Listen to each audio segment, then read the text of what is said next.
Welcome to Supporting Emotional Development in Young Children, Emotional Coaching and Co-Regulation. I'm so excited to be here with you to discuss a topic that is incredibly vital to the well-being and development of the young children in your care, emotional development. This session is all about empowering you as child care providers with practical tools and a deeper understanding of how to support young children's emotional growth. This session will be focusing on two key concepts: emotional coaching and co-regulation. Ultimately, our goal is to help you feel more confident in responding to children's big feelings with empathy and to build secure, responsive relationships that nurture their emotional resilience for a lifetime. This session hopefully equips you with the tools to support children's emotional development.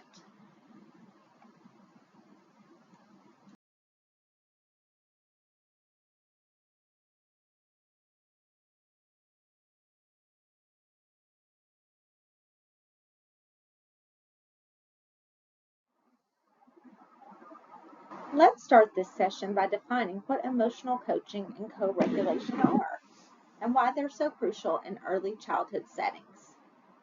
Then we can delve into understanding the typical emotional development of young children, and finally spend most of our time on learning practical strategies, how to apply co-regulation techniques when children are overwhelmed, and how to use emotional coaching to guide them through problem solving and expressing their feelings. The session objectives. By the end of this session, you will be able to define emotional coaching and co-regulation and explain their importance. Identify stages of emotional development and typical responses. Apply specific co-regulation strategies. Use emotional coaching techniques for problem solving and expression. These are our guiding principles for this training session. We will work on each of these objectives systematically. We will be working to define all of our terms, to understand how children typically develop emotionally and how to respond. We are going to look at the how-to, providing you with concrete, actionable strategies that you can implement immediately into your classroom. We're going to practice some scenarios to solidify your skills. When we think about early childhood, we often focus on cognitive development, literacy, and math. But emotional development is just as, if not more, fundamental. Emotional development is the foundation upon which all other learning and development rests. A child who can understand and manage their emotions is better equipped for school, friendships, and life. There is a long-term impact to strong emotional skills. Strong emotional skills lead to better social connections, improved academic readiness because they can focus and engage, and significantly contribute to long-term mental health and resilience. Children learn to bounce back from challenges.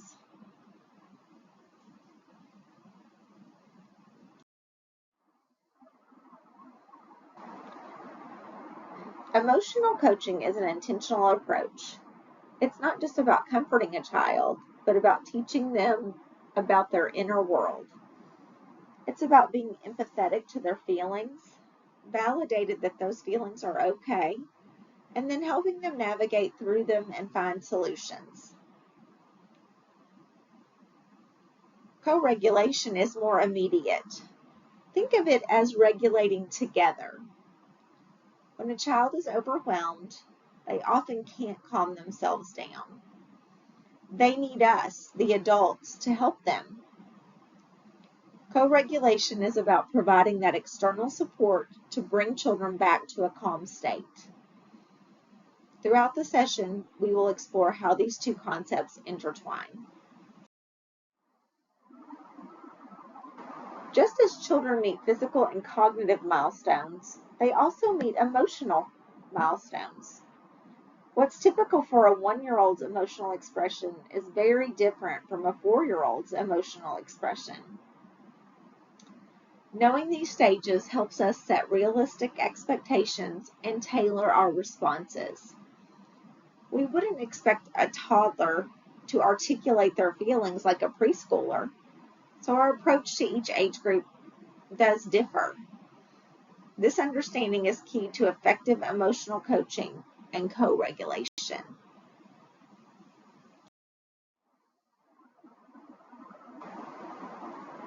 We've defined the terms and looked at the developmental context. Now, how do we actually do this in our daily interactions? Objective 3 focuses on those immediate, often stressful moments when a child is dysregulated. Having a meltdown, crying uncontrollably, or shutting down. Objective 4 moves into the teaching aspect, how we can help children build their emotional vocabulary, express themselves constructively, and learn to solve their own problems with our guidance. Emotional coaching isn't just about making a child feel better in the moment. It's about equipping them with lifelong skills. It's like teaching them to fish rather than just giving them a fish. The foundation of emotional coaching is a strong, trusting relationship. When children feel safe and connected to us, they are more open to learning from us. We're teaching them to be emotionally literate, to read their own emotions, and eventually read the emotions of others. This involves identifying what they're feeling, understanding why they are feeling it, and then expressing it in healthy ways.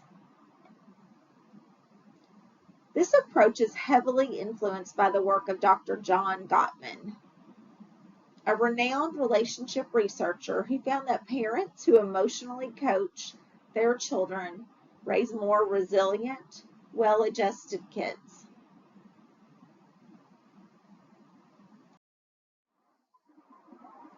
Dr. Gottman outlined 5 clear steps to emotional coaching as seen on this slide.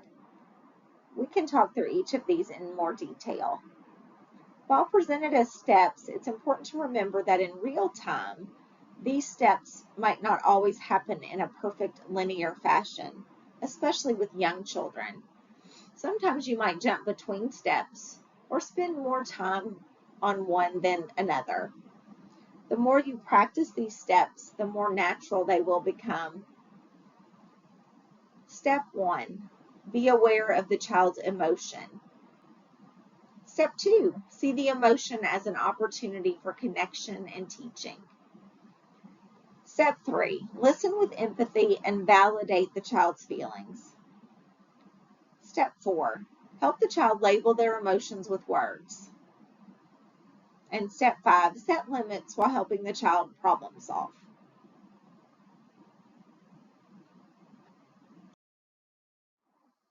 The first step involves observation.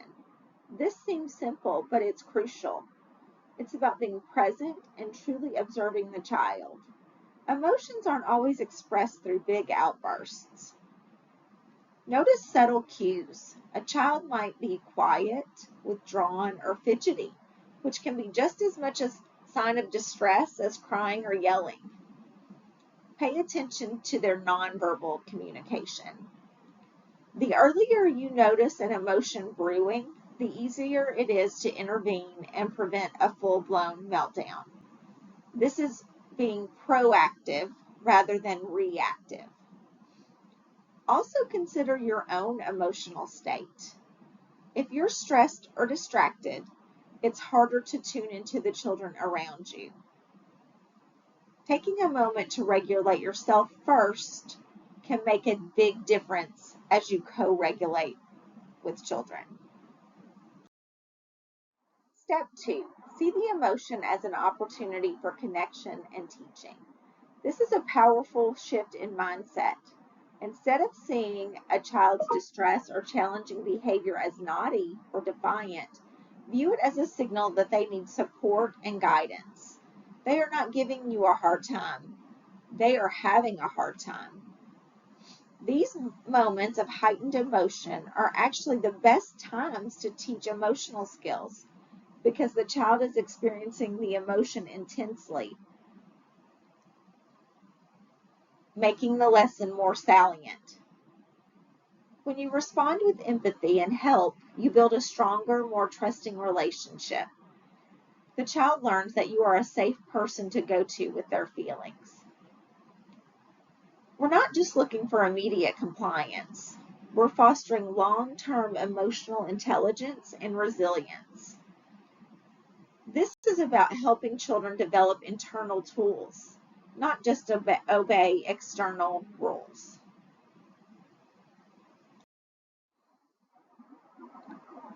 Step 3, listen with empathy and validate the child's feelings. This step is truly the core of emotional coaching.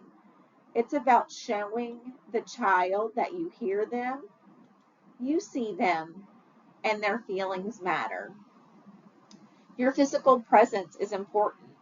Get down to their eye level. Make eye contact if the child is willing, and use open, relaxed body language. Use phrases like, "It sounds like you're feeling really frustrated because the blocks keep falling down," or "I see you're very sad that mommy left." You're giving their feeling a name.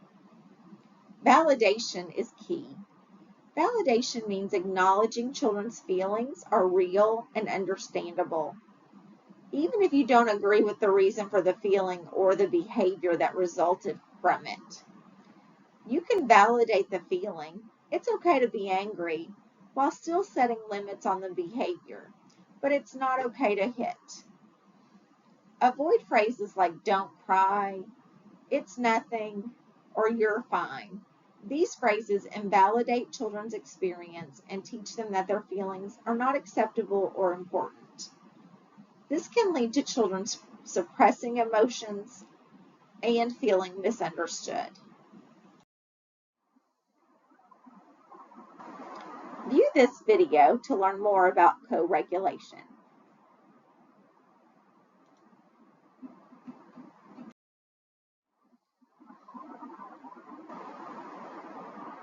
While emotional coaching is about teaching, co-regulation is about doing in the moment of distress. Imagine yourself in a highly stressful situation. Sometimes you just need someone to be there, to help you breathe, to offer a calming presence. Young children need this even more because their brains aren't yet equipped for self-regulation. You become their external regulator, their anchor in the storm. Your calm presence helps them find their own calm.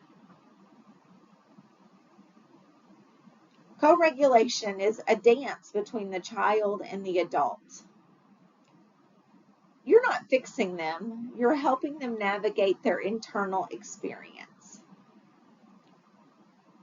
Every time we co-regulate with a child, we're laying down neural pathways in the brain and teaching them implicitly how to eventually regulate themselves.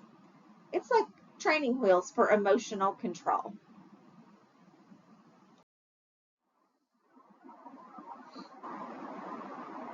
Before we talk about helping children, let's connect to our own experiences of feeling overwhelmed.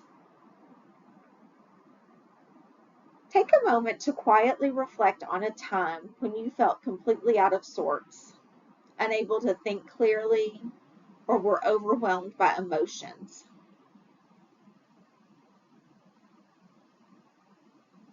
Think about the physical sensations, maybe a racing heart or tense muscles, racing or jumbled thoughts, and the emotional intensity that you experienced. What did you need from others?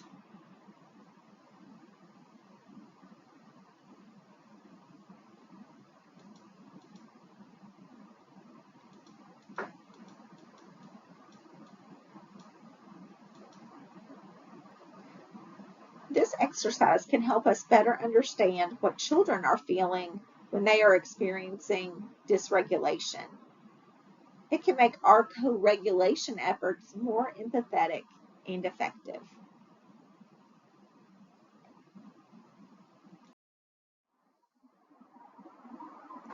It's important to remember that a young child's brain is still under construction. The prefrontal cortex, which is responsible for executive functions like impulse control, planning, and emotional regulation, isn't fully developed until well into adulthood. We can't expect children to regulate like adults. When a child is overwhelmed, their amygdala, the brain's alarm center, takes over. This is often referred to as an amygdala hijack. Logic and reasoning go out the window, and children are in a primal fight, flight, or freeze state. When you remain calm, your regulated nervous system can actually help calm theirs. Your presence helps activate their parasympathetic nervous system, which is responsible for rest and digest. That counteracts the fight or flight response. We have mirror neurons in our brains that cause us to unconsciously mimic the actions and emotions of others. If you're frantic, the child will likely become more frantic. If you're calm, they have a better chance of calming down. Just like in emotional coaching, being aware of the signs is the first step. While crying and screaming are obvious signs, you can also look for more subtle indicators. A child who suddenly freezes, withdraws, or becomes unusually quiet might be just as overwhelmed as the one who is crying and screaming. Notice physical signs like rapid breathing, tense body, or a flushed face. Listen for repetitive demands, whining, or a sudden inability for a child to express themselves clearly. Transitions are a common trigger for dysregulation in young children because they require shifting focus and letting go of a current activity.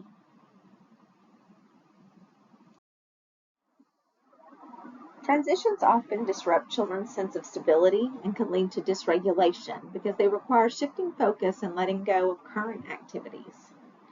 Preparing children in advance with simple verbal warnings or visual timers gives them a chance to mentally adjust and decreases surprise or frustration.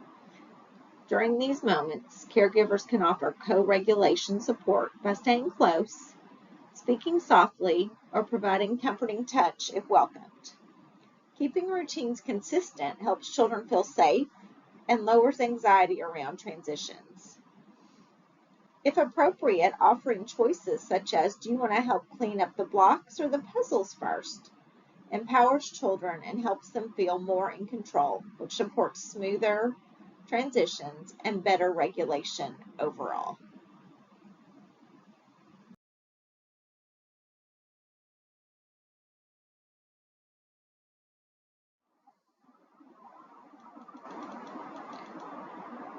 Co-regulation and self-regulation work hand in hand. Co-regulation lays the neural and emotional groundwork for self-regulation by providing children with safe experiences of being soothed and supported. Over time, the responsibility gradually shifts from adult-led regulation to the child's independent skills. This process requires many repeated co-regulation experiences to build confidence and competence. While encouraging independence, it is crucial that caregivers remain emotionally available and responsive. Finally, recognizing and celebrating every small success helps motivate children on this lifelong journey towards emotional autonomy. It's important to understand that co-regulation is not the opposite of self-regulation. It's the precursor to self-regulation. Co-regulation is what we do with the child. It's active support in the moment of distress.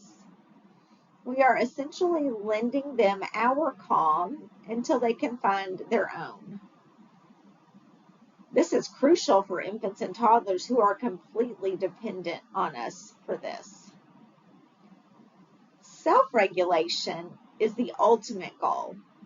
It's the child's ability to manage their own emotions, calm themselves down, and cope with challenges independently. This skill is built over time through countless experiences of being co-regulated.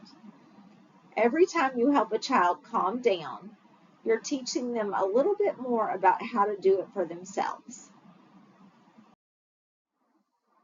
The benefits of co-regulation extend far beyond just calming a child down in the immediate moment. Co-regulation literally helps wire the child's brain for better emotional control and self-regulation in the future. When children know you will be there for them when they are distressed, it builds a deep sense of security and trust, which is foundational for all learning and development. Chronic stress can be very harmful. Co-regulation helps lower stress hormones like cortisol, promoting healthier physical and emotional development. A child who is overwhelmed and dysregulated cannot learn.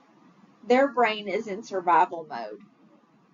Co-regulation brings them back to a state where they can absorb information and engage with their environment. By intervening with co-regulation, you can often prevent challenging behaviors from escalating into a full-blown crisis, creating a calmer environment for everyone. It is important to normalize these emotional responses. They are not signs of a bad child or naughty child. They are typical developmental stages. Remember that tantrums are often a sign of being overwhelmed and a lack of skills, not defiance. Separation anxiety. This is a healthy sign of attachment and can be resurfaced at different ages, especially during transitions or new environments. Frustration is when a child is trying to master a new skill and struggles, and frustration is a natural response. This is a key moment for emotional coaching. Fears, new experiences, loud noises, or even imaginary monsters can trigger fear. Our calm presence is essential. Overexcitement, even positive emotions like excitement, can lead to dysregulation. A child might become silly, loud, or have trouble settling down because they are overstimulated. We simply need to help them regulate their positive emotions too. Applying co-regulation strategies, such as calming techniques. There are concrete techniques you can use to help a child's body and mind calm down. Breathing. Teaching deep breathing is incredibly effective even for young children. Make it playful, like smell the flower, blow out the candle, or bunny breaths. You can even put your hand on their belly and yours to show them how their belly moves.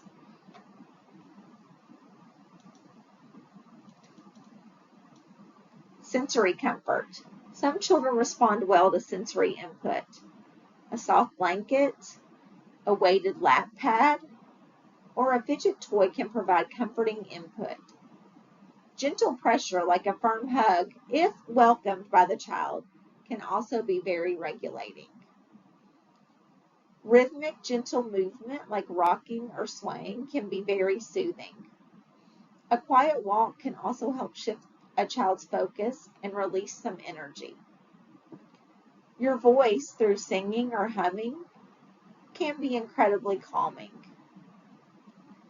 Helping children focus on their senses and bring them back to the present moment, away from their overwhelming feelings, is called grounding.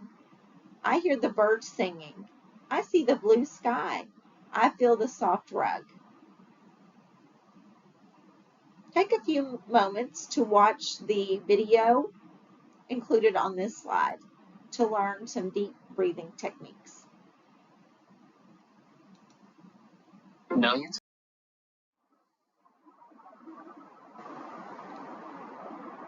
In this slide, we focus on how to create both a physical and emotional environment that supports co-regulation in young children. Start by considering your physical proximity. When a child is dysregulated, your body language can either escalate or de-escalate the situation. Getting down to the child's eye level shows that you are present, respectful, and available to support them. It also helps reduce the feeling of being overwhelmed or intimidated. Use a calm voice, soft, slow, and steady. Your tone communicates safety. When you speak in a low, reassuring tone, you are modeling self-regulation and helping the child begin to regulate themselves. Create a quiet corner or a cozy space in your classroom. A low stimulation area with soft items like pillows, books, or a stuffed animal. This is not a punishment area. It's a nurturing, safe retreat where children can go to reset when they feel overwhelmed. Let children know it's a space where they can feel better and they are not in trouble. Offering choices when it's appropriate, like, would you like to sit here or on the rug, is a simple strategy that gives a child a sense of control, which can be incredibly calming when emotions feel out of control. Choices also engage their thinking brain, helping them to shift out of their emotional brain. Also, look around and identify any triggers that might be making things worse.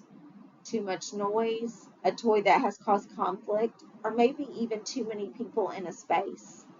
If possible, quietly remove or reduce those triggers so the child can calm down more easily.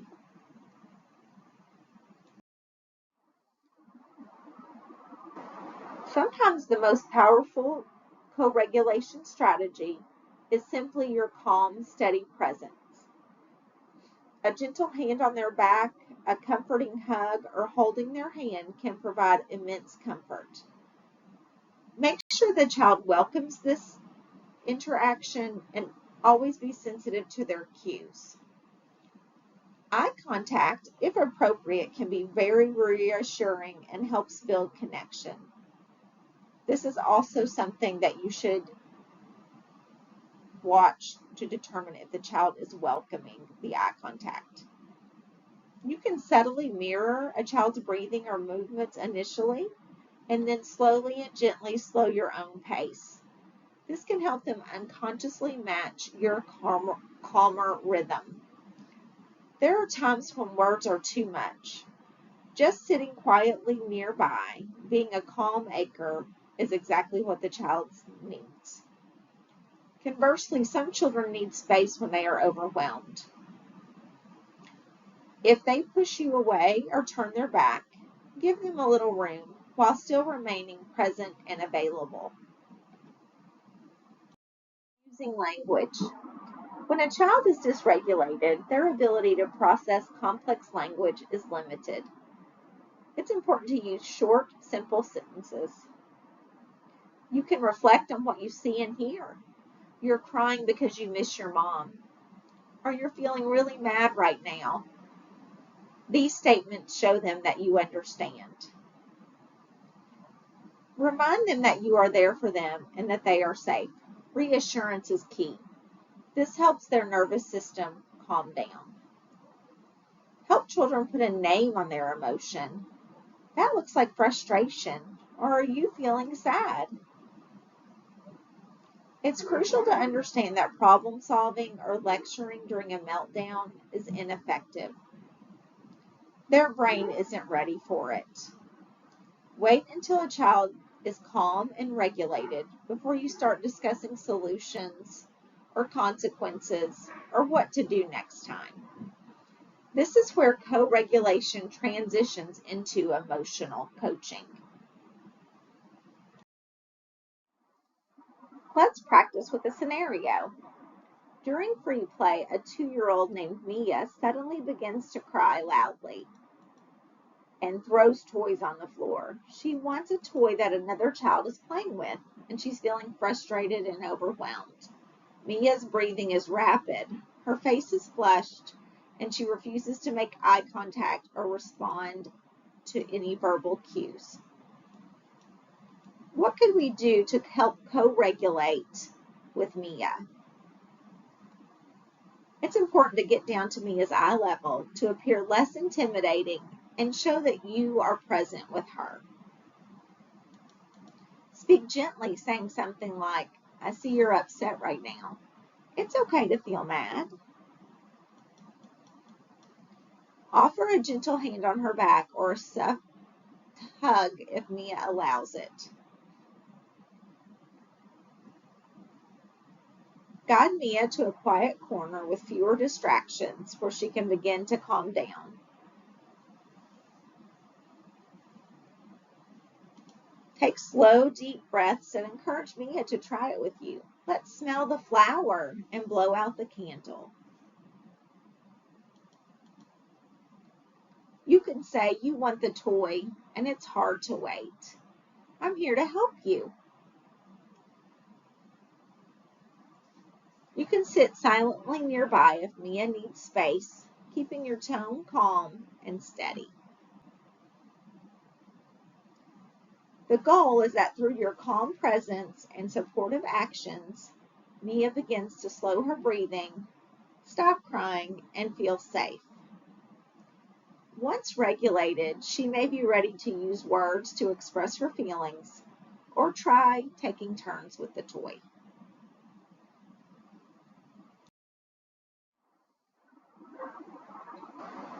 This slide marks the transition from co-regulation, calming in the moment, to emotional coaching, teaching, and problem solving. Timing is everything. You must wait until the child is calm. A dysregulated brain cannot engage in logical thought or problem solving. Child-led. Start by helping the child articulate the problem from their perspective. What happened with the blocks? What made you so angry about sharing? Empowerment. Instead of immediately offering solutions, invite the child to brainstorm. What are some ideas we could try? What do you think would help? This empowers them and builds their problem-solving skills. Gentle guidance. You can guide them, offering suggestions if they get stuck, but try not to dictate. Cause and effect. Help children think through the potential consequences of different actions. In simple terms, if you hit your friend, how do you think they will feel?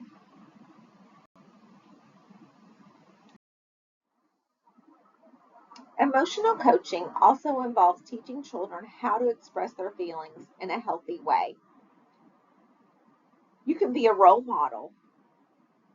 Children learn by watching us. Model appropriate emotional expression. It's okay to say, "I'm feeling a little frustrated because this computer isn't working." And then model how you cope with that frustration. Build their vocabulary. Consistently use a wide range of feeling words in your daily conversations. "You look so happy." "Are you feeling disappointed?" The more emotional words they have, the better they can articulate their internal experience. Literacy and play. Books and dramatic play are fantastic tools for exploring emotions in a safe, imaginative way. Characters and stories can provide examples of different feelings and coping strategies. Creative outlets. For children who struggle with verbal expression, Art, music, or movement can be powerful outlets for expressing their feelings. Empowering language. Teach children simple I statements. This can help them take ownership of their feelings and communicate their needs clearly, rather than blaming others. For example, I feel sad when you take my toy.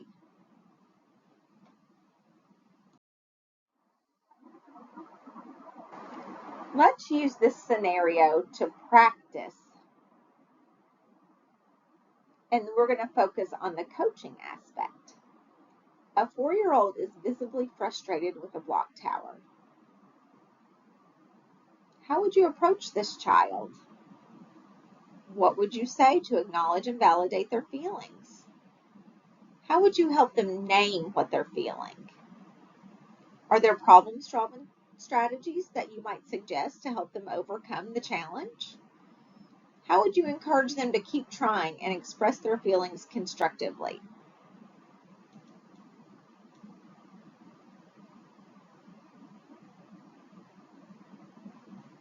Would it be appropriate to say, "It looks like to me that you might be frustrated.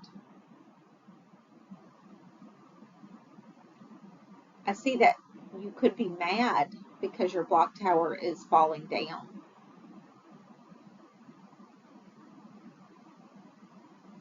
What strategies do you think we could use to make our building stronger? All of those could be examples of how you might coach through a child's frustration.